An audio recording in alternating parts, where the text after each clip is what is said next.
was a day of deep disappointment for Indian cricket fans today. India has dominated the T20 format since its inception. In recent years, the men's cricket team has won and dominated on every continent. But when it comes to ICC tournaments, India seems to disappoint. We'll give India credit for their performance in the Super 12s. They won 4 out of 5 matches, but today's match against England begs the question, are India the new chokers in ICC tournaments? What really went wrong with India's performance against England today, where they seem to have been completely decimated? Or are we, as Indian fans, just being too harsh? What next for the Indian cricket men's team? To speak on this, I'm joined now by those who really know the game and have tracked it very, very carefully over the many decades. Partha Ramchand, veteran journalist and author, with me on the show. Dr. Sumant Raman, sports commentator, joining me today. Welcome to both of you and thank you for speaking with us. We wish we were talking in very different circumstances.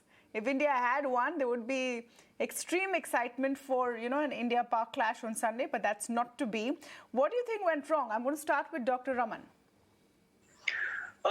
First of all, I think there were several weaknesses which were probably sort of papered over when we went into the World Cup. And I think some of us were cognizant of the fact that the bowling unit, how they would respond under pressure was always a bit of a question mark, especially in the absence of Jasprit Bumrah and also, of course, to a lesser extent, Ravindra Jadeja. I think the problem was at the top of the order. I mean, if you look at most of the teams that have done well in this tournament, particularly towards the latter part of the tournament, it's been that first power play where the openers have given them a good start. Even yesterday, you saw how Rizwan and Babar, by the way, have been struggling throughout this World Cup until the last couple of matches. And you see how at the right time, they were able to turn it on for Pakistan. Butler has had a good tournament so far, and Hales joined the party. And I think that, look, the point that Rohit Sharma made was very valid. This was not a situation where a team should have got 170 for no loss in 16 or 17 overs. That was I mean, had England been, say, 170 for 4, and they had got it in the 19th or 20th over, it really would not have been so disappointing. It would have at least been a contest. This was not a contest at all. After the first 3 overs, sure. Most people sort of felt that the writing was on the wall. So at least we wanted a respectable defeat, if nothing else. And that perhaps was sorely lacking. Mr. Ramchand, the conversations right now and some of the things that Rahul Dravid has also talked about is the role of senior players in the team. What happens to them next? Do you think that this is the usual froth that you see after a big loss, or is there merit to some of these questions?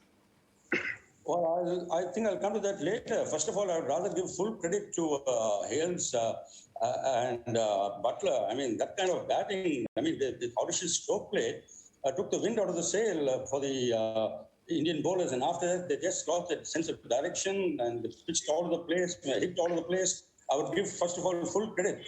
I mean, this is a match, it's a World Cup semi-final between the number 1 team and the number 2 team. The format is T20, and one team wins with 10 wickets to spare and 4 overs to spare. I mean, this is unreal. This is absolutely unreal. This doesn't happen. First of all, I'll give full credit to the English players and then start criticizing the Indian team, which, of course, I don't want to be too harsh. I mean, after all, they entered the semi-final. I don't know how many of us expected us to win the tournament. I didn't expect India to win this tournament anyway. So semi-final, well, I suppose it's par for the course. But now coming back to your point, I suppose in India, when such things happen, heads will start to roll. Questions will be asked from the coach, the captain, the management, and everybody. Heads will start to roll, yes. And there will be heads that will roll after this debate.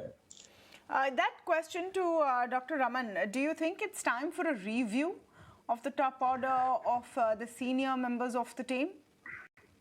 Look, I think the team invested a lot of faith. The team management invested a lot of faith in KL Rahul.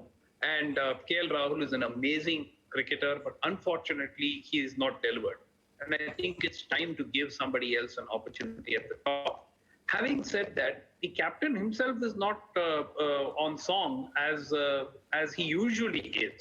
So by his own standards, this has been a poor World Cup for Rohit Sharma.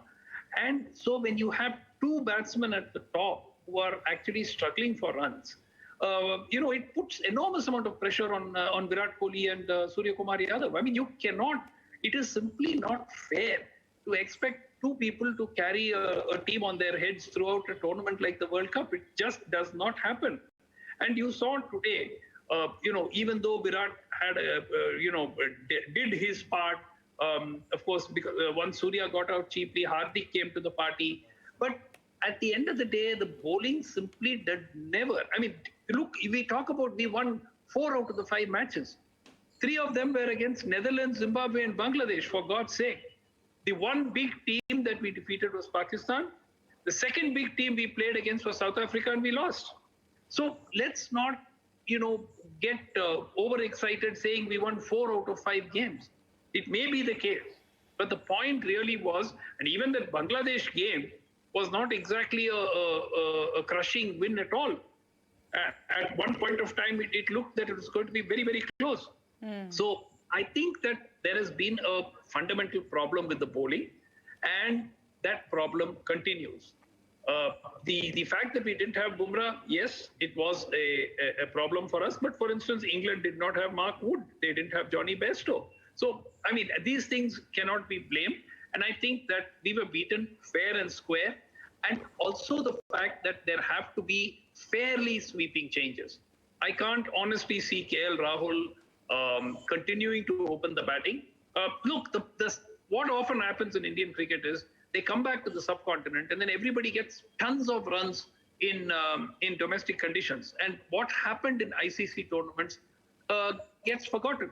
So, that is something which one hopes will not happen this time. And there are lots, in fact, by my assessment, only 4 players came out of the entire tournament looking good. Virat Kohli, Surya Kumar Yadav, Hardik Pandya, and to some extent, Arshdeep Singh. I don't think any of the others really came out covered in any kind of glory. What's next? Let's look forward. And of course, India has lost out. The better team won today. Dr. Raman, are you less excited about the finals? And who is your bet on now between England and Pakistan?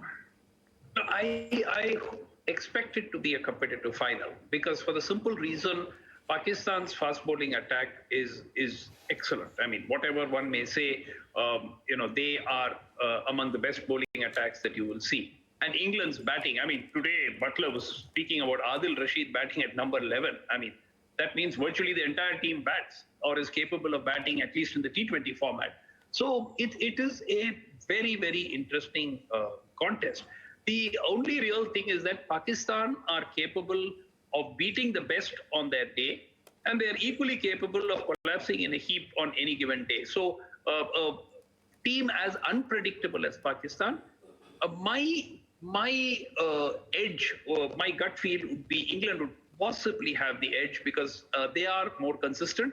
If Mark Wood is fit again and can return for the final, then certainly he's been in outstanding form through this World Cup. So if he is also back in the team, my gut feel is England would be a slight favorite, but only, the most biased person who would rule out Pakistan from this contest. They've got, my gut feel is probably 60-40 in favor of England. Okay, 60-40 in favor of England. That's not a huge push in favor of England. An unpredictable win can happen. Your take on that, Mr. Ramchand?